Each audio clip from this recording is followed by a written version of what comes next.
नमस्कार दोस्तों, आप सुन रहे हैं डिवाइन डाइव, जहां हम आत्मा की गहराइयों में उतरते हैं और जीवन की जटिलताओं में छिपे सत्य को उजागर करते हैं। कहानियों के जरिए जो न सिर्फ प्रेरित करती हैं बल्कि भीतर से बदल देती हैं। उत्तर प्रदेश के एक छोटे से गांव सरायपुर में एक लड़का था, शिवम। उसका परिवार बहुत साधारण था। पिता एक दिहाड़ी मजदूर और माँ खेतों में काम करती थी।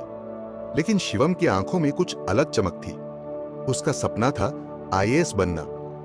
वो रोज स्कूल से लौटकर मां के साथ खेतों में थोड़ी देर मदद करता और फिर पुरानी किताबों में डूब जाता। उसके कमरे की दीवारों पर कोई पोस्टर नहीं था, सिर्फ एक लाइन मोटे अक्षरों में लिखी थी, मेहनत करने वालों की हार नहीं होती। 12वीं में उसने टॉप किया और शहर जाकर कोचिंग शुरू की। लेकिन शहर में कदम रखते ही उसे एहसास हुआ कि उसका संघर्ष अभी शुरू हुआ है। उसके आसपास सब कुछ नया था, तेज था। कोचिंग क्लास में जब कोई धारा प्रवाह अंग्रेजी में जवाब देता तो वो चुप हो जाता। जब मॉक टेस्ट में बार बार कम नंबर आते तो वो खुद को कोसता। उसका आत्मविश्वास धीरे धीरे टूटने लगा। हर रात वो छत पर बैठकर खुद से पूछता, क्या मैं सच में इस लायक हूं? क्या सपना देखना मेरी गलती थी? एक शाम वो थक हार कर गंगा घाट पर जाकर बैठ गया। आंखें नम थीं और दिल में सवाल, क्या मैं हार मान लूं? तभी वहां एक साधु आए। उन्होंने कुछ नहीं पूछा, बस धीरे से बोले, उद्धरेदात्मनात्मानम नात्मानम व साधयेत आत्मैव ह्यात्मनो बंधुरात्मैव रिपुरात्मना। शिवम चौंका और पूछा, इसका क्या मतलब है? साधु मुस्कुराए और बोले, बेटा, खुद को खुद ही ऊपर उठाना सीखो। अगर तू खुद को नीचा समझेगा तो कोई और क्या करेगा? तू ही अपना सबसे बड़ा दोस्त है, और अगर तू खुद से हार गया तो तू अपना सबसे बड़ा दुश्मन बन जाएगा। जो लोग खुद पर विश्वास करना छोड़ देते हैं वे अपने भाग्य को दूसरों के हाथों में दे देते हैं। लेकिन जो अपने भीतर की शक्ति को पहचान लेते हैं उनके लिए कोई सीमा नहीं रह जाती। शिवम चुप था, लेकिन कुछ उसके भीतर बदल चुका था। उस रात उसने खुद से वादा किया, अब मैं पढ़ाई आईएएस बनने के लिए नहीं करूंगा, बल्कि इसलिए करूंगा क्योंकि यह मेरा धर्म है, मेरा कर्म है। अब वह हर दिन जागता और खुद से कहता, खुद को नीचे मत गिरने देना, खुद को उठाना है। धीरे धीरे उसकी तैयारी मजबूत होती गई। वह पहले जैसा नहीं रहा।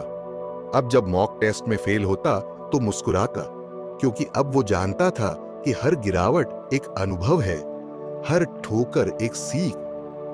3 साल बीते, यूपीएससी का रिजल्ट आया और शिवम AIR 48। गांव में ढोल बजे, मां की आंखों में आंसू थे। पिता ने पहली बार फोन पर कहा, मेरा बेटा अर्जुन निकला। शिवम ने एक इंटरव्यू में कहा, मैंने परीक्षा जीतने की नहीं, खुद को जीतने की तैयारी की थी।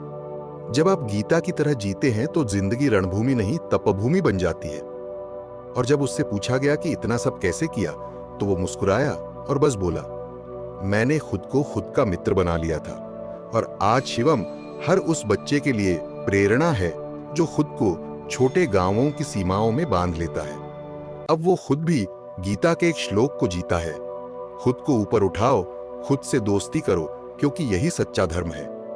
वो जान चुका है, जो सच्चा योद्धा होता है वो युद्ध से नहीं डरता, वो खुद के भ्रम से लड़ता है। क्योंकि जब आप भीतर से स्पष्ट होते हैं तो कोई डर, कोई हार आपको नहीं रोक सकती। आपका रास्ता भले लंबा हो, लेकिन अगर आपने चलना नहीं छोड़ा तो मंजिल एक दिन आपको गले लगाएगी। और अगर तुम भी आज किसी गहराई से गुजर रहे हो, अपने आप से उलझे हुए हो, तो बस इतना याद रखना, जब तुम खुद को खुद से जीतना सिखा दोगे तब गीता तुम्हारी आत्मा बोलेगी। अगर यह कहानी आपके दिल को छू गई हो तो डिवाइन डाइव को जरूर सब्सक्राइब करें और इस कहानी को अपने उन दोस्तों के साथ जरूर शेयर करें जो इस समय खुद से जूझ रहे हैं। याद रखिए, कहानियां सिर्फ सुनने के लिए नहीं होती, कभी कभी वो जीने का तरीका भी बन जाती है। धन्यवाद।